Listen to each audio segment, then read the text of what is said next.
السلام عليكم ورحمة الله وبركاته. ازيكم يا اصدقائي؟ عاملين ايه؟ يا رب كده تكونوا دايما بخير. النهاردة معاكم بوصفة جديدة ووصفة جميلة ولذيذة، وهي الجلاش بالكنافة، بحشو الكنافة. في اخوات طلبوها مني فقلت اعملها. عملتها لكم النهاردة بطريقة سهلة وبسيطة جدا جدا جدا. بإذن الله تعجبكم، وبإذن الله تطبقوها وتعجبكم جدا. احنا داخلين على رمضان، والوصفات دي معانا ان شاء الله في الفترة الجاية كتير بإذن الله، علشان تعملي في بيتك كل حاجة لولادك وبكل حب وبكل جمال كده، وتطلع ان شاء الله من ايديكي احلى واحلى. اهي الوصفة بتاعتنا النهاردة اهي، جميلة بحشو الكنافة، متماسكة وجميلة ازاي، مش بتفرط ولا اي حاجة، وفيها طبقات الجلاش خفيفة مورقة وجميلة قوي اهي.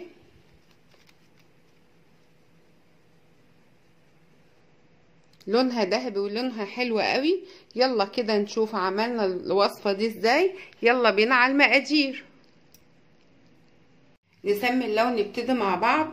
مقاديرنا ما هي الا جلاش، لفة جلاش، شوية من الكنافة المتحمصة وعليهم قليل جدا من السيرب. دي بقية كان من الكنافة، زي كنافة بولات الكنافة وزي طاجن النوتيلا الشرقي، نفس طريقة الكنافة دي. شوية من المكسرات على بشر جوز الهند، ده بشر بندق على بشر جوز هند، متحمصين في الفرن اخدين لون ذهبي. وسمنة، هنستعمل فيها سمنة. اضيف المكسرات على الكنافة واخلطهم كده مع بعض بالشكل ده. اخلطهم كويس. انا مش مستخدمه فيها سيرب كتير لان هي لسه هنسقيها من السيرب.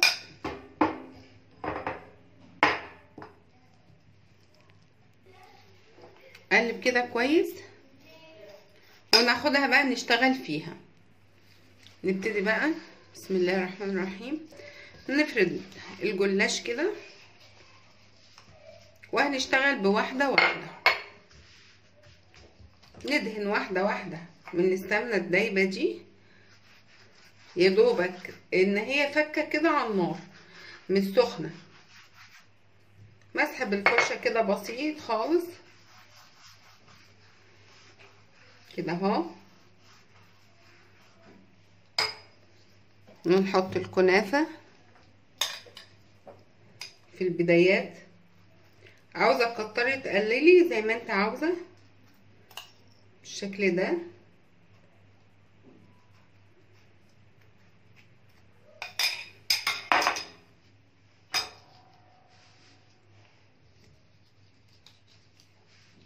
وتاخدي بدايتها ورقه واحده. حبيتي تشتغلي ورقتين ورقتين هتاخدي، مش هتلفها لفه كامله.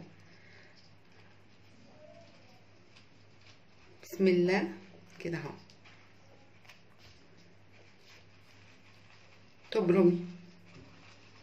تبرمي وانت قافله بالشكل ده.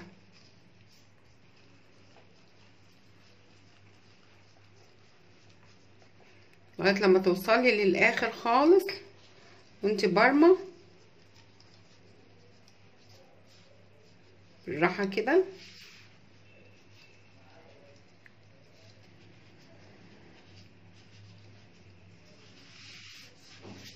اهي تاخديها بقى ترصها في الصينيه.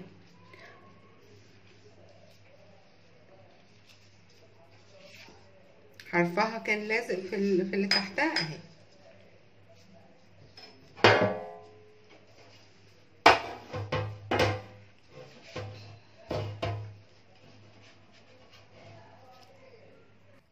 بالشكل ده تشتغليها بالراحه خالص، تحطيها في الصاج. التانية برضو تعمليها بنفس الشكل. بسم الله اهي. طبعا دي قطعت من هنا، خليها الجهة التانية عشان تبقى مقفولة كده على قفلة منتظمة اهي.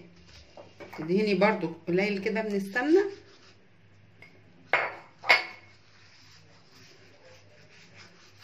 بالشكل ده. حطي تاني المكسرات مع الكنافه، لذيذه قوي. الميكس ده حلو قوي. يا دوبك حبه جوز هند مع حبه الكنافه وحبه بشر بندق. ممكن تكتفي بالكنافه بس، ممكن تكتفي بالكنافه معاها بشر جوز الهند، حسب المتاح وحسب المتوفر عندك اهي. وانتي بتحاولي وانتي كده بتقفلي تكوني قرط عليها عشان تبقى متماسكه كده من جوه اهي. شايفين شكلها اهو. تاخديها تاني تحطها برضو في الصاج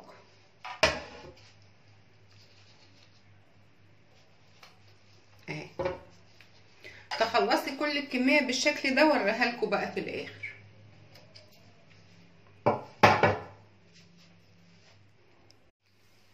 بعد ما خلصت كل الكميه بالشكل ده اهي، اخدها بقى اقطعها، اشيل اي حاجه زياده دي كده،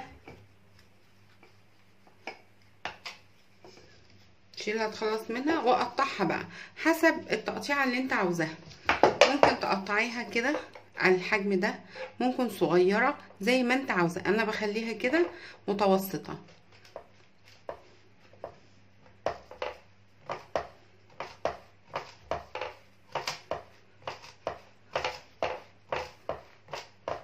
كلها بالشكل ده.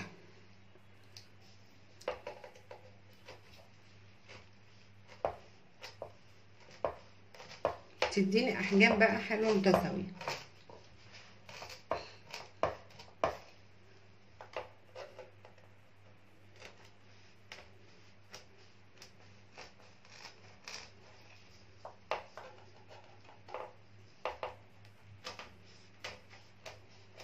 كلها كده. وهنا برضو اظبطها، واللي في الاخر ده مش مشكله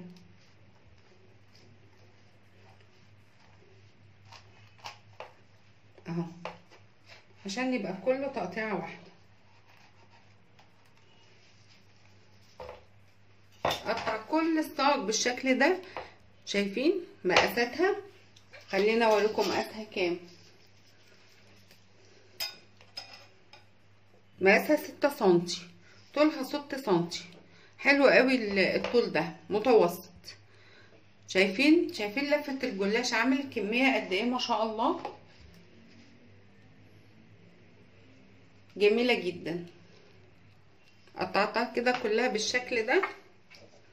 هاخدها ادهنها سمنه برضو بالفرشه، صف كده، سمنه كده دايبه يعني مش سخنه، يا دوبك بس مفكه على النار.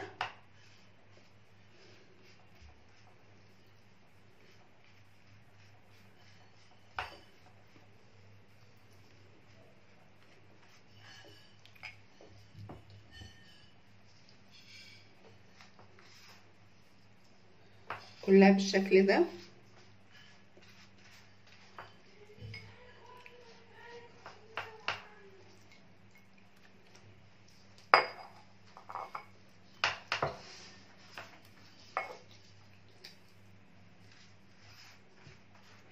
كلها كده اهو. بعد كده هاخدها ادخلها فرن درجة حرارته 180 تطلع. هنسقيها مع بعض سيرب متوسط بارد واوريها لكم ان شاء الله اول ما تتخبز وتطلع. اكون طبعا وانا بشتغل كده عم اخلص اكون مسخنه الفرن، عشان هي المفروض تدخل على الفرن درجة حرارته 180 يكون سخن. طول ما انت بتشتغلي في حاجه بتكوني مسخنه الفرن ومظبطه حالك علشان تكون الفرن اخد الحراره المظبوطه اللي احنا عاوزينها. يلا كده ندخلها على الفرن وتطلع اوريها لكم. طلعت من الفرن باللون الذهبي الجميل ده. اسقيها بقى ايه؟ اسقيها سيرب متوسط بارد. بسم الله. السيرب بقى المتوسط البارد بتاعنا اللي انا كل مره بحكي عنه، اللي هو كوبايتين من السكر، كوبايه من الميه، نص كوبايه عسل جلوكوز. ان شاء الله كده هعمل لكم فيديو للسيرب بمناسبة رمضان باذن الله. هنزل لكم جميع انواع السيرب عشان ما تتلخبطوش في انواع السيرب واستخداماتها. وبرضه انا كل مرة بشرح ده هنستخدم فيه سيرب نوع ايه، كل حاجة بقول، بس هو معظم الوصفات بيمشي معاها سيرب المتوسط. شايفين جمالها؟ لونها ذهبي وجميل جدا.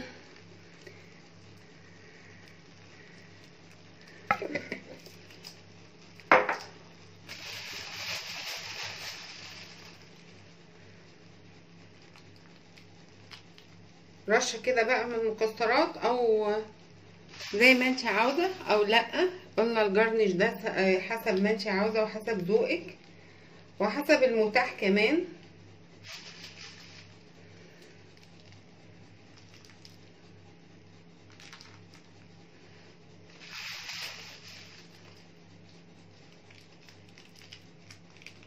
الوصفه بسيطه وجميله، وبقايا حاجات عندنا عملنا بها وصفه جديده خالص وحلوه قوي. عجبتكم الوصفه؟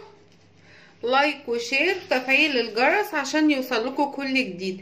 نتقابل في وصفة جديدة بإذن الله، ويا رب كده تكون دايما وصفاتي بتعجبكم. يلا نتقابل في وصفة جديدة بإذن الله، والسلام عليكم ورحمة الله وبركاته.